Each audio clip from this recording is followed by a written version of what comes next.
Absolutely true story. Before I was working with Roto-Rooter, I tried to do my own sink.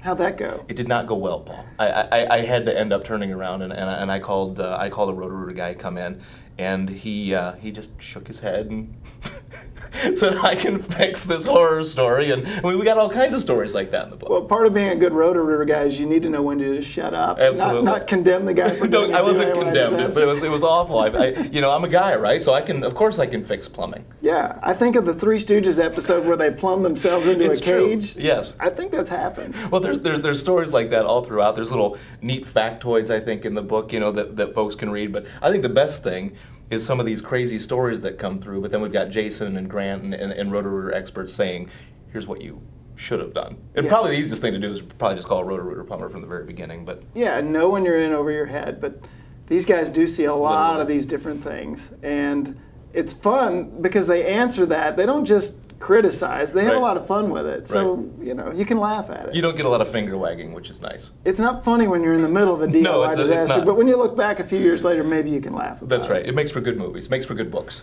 It does. And this is a good book. It's a lot of fun. It's perfect. Sit it on the tank of your toilet. Just don't flush it because you'll have to call Roto-Rooter out to pull it out. That's true.